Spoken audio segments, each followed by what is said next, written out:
हम लोग कह रहे हैं कि हमको बिहार के सीएम के गद्दी पर बैठा दीजिए।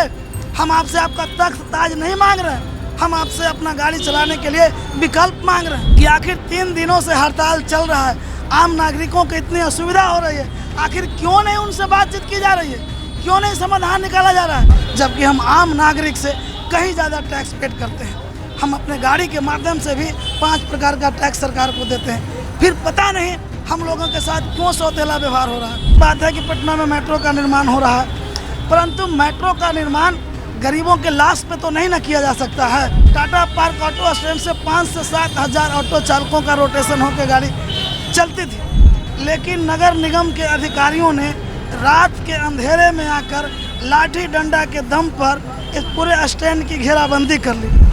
आप स्टैंड की घेराबंदी कर लिए हैं, हमारा रोजगार वर्षों से चल रहा है, हमारा परिवार इससे पल रहा है, आप कोई वैकल्पिक व्यवस्था देंगे ना?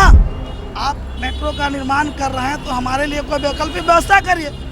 उन्होंने किसी प्रकार की वैकल्पिक व्यवस्था नहीं की, हमें जबरन यहाँ से हटाया जा रहा है। इन्हीं सवाल को लेकर के हम लोग हड़ताल पे हैं। जब सरकार को चुनाव आता है, जो कि आने वाला है, जब चुनाव आएगा तो वो सारे पार्टियां जो है गरीबों की बात करेंगी, हम गरीबों के लिए काम करेंगे, हम गरीबों की सरकार चलाएंगे। लेकिन आज गरीब जब सड़कों पर रो रहा है, बिलबिला रहा है, तो कहाँ है सरकार के लोग, कहाँ है वो राजनीतिक पार्टियां जो गरीबों के नाम पर वोट वसूलती है? ऑटो जो आज आप हड़ताल देख रहे हैं वो आज नहीं, आज 3 दिनों से हड़ताल है। और एकमात्र जो है हमारा सवाल है अपने रोज़गार को बचाने का सवाल है। पटना में मेट्रो निर्माण का काम चल रहा है, बहुत खुशी की बात है कि पटना में मेट्रो का निर्माण हो रहा है, परंतु मेट्रो का निर्माण गरीबों के लाश पे तो नहीं ना किया जा सकता है। इसमें जो है यहाँ पे इस स्टैंड से टाटा पार्क ऑटो स्टैंड से 5 से 7 हज़ार ऑटो चालकों का रोटेशन होकर गाड़ी चलती थी, लेकिन नगर निगम के अधिकारियों ने रात के अंधेरे में आकर लाठी डंडा के दम पर इस पूरे स्टैंड की घेराबंदी कर ली। आप स्टैंड की घेराबंदी कर लिए हैं, हमारा रोजगार वर्षों से चल रहा है, हमारा परिवार इससे पल रहा है, आप कोई वैकल्पिक व्यवस्था देंगे ना? आप मेट्रो का निर्माण कर रहे हैं तो हमारे लिए कोई वैकल्पिक व्यवस्था करिए। उन्होंने किसी प्रकार की वैकल्पिक व्यवस्था नहीं की, हमें जबरन यहाँ से हटाया जा रहा है। इन्हीं सवाल को लेकर के हम लोग हड़ताल पे हैं। इस हड़ताल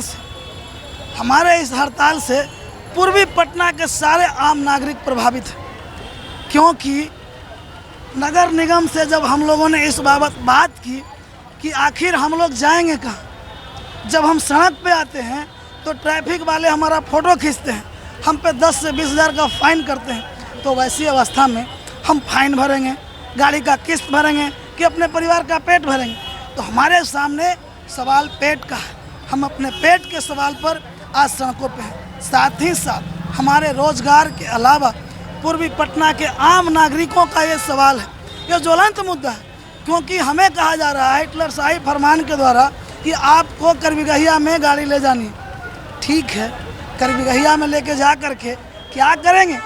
आपका करबिगहिया से पटना जंक्शन आने के लिए किसी प्रकार की कोई कनेक्टिविटी नहीं है। सारे ऑफिस, कार्यालय, स्कूल, कॉलेज गांधी मैदान, बोरिंग रोड, बेली रोड में स्थित है।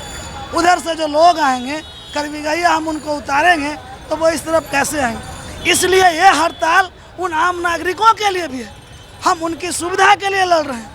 उन्हें असुविधा हो रही होगी, हम उस असुविधा के लिए हम उनसे क्षमा प्रार्थी हैं, परंतु ये आज अगर हम ये लड़ाई नहीं लड़ते हैं, हम ये लड़ाई नहीं जीतते हैं, तो उन लोगों के लिए ये असुविधा परमानेंट हो जाएगा। हम उनकी सुविधा हेतु अपने रोजगार को बचाने के लिए आज 3 दिनों से हम सड़क पर हैं।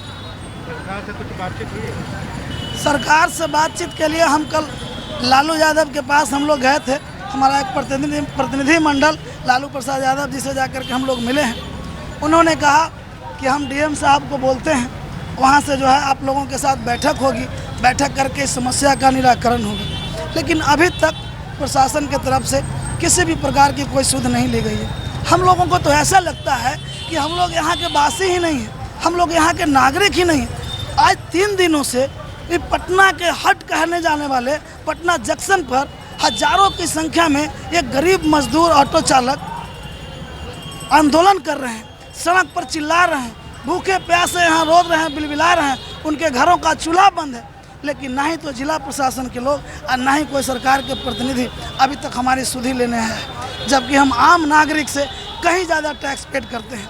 हम अपने गाड़ी के माध्यम से भी 5 प्रकार का टैक्स सरकार को देते हैं। फिर पता नहीं हम लोगों के साथ क्यों सौतेला व्यवहार हो रहा है। जब सरकार को चुनाव आता है, जो कि आने वाला है, जब चुनाव आएगा तब वो सारे पार्टियां जो है गरीबों की बात करेगी। हम गरीबों के लिए काम करेंगे, हम गरीबों की सरकार चलाएंगे। लेकिन आज गरीब जब सड़कों पर रो रहा है, बिलबिला रहा है, तो कहाँ है सरकार के लोग, कहाँ है वो राजनीतिक पार्टियां जो गरीबों के नाम पर वोट वसूलती है?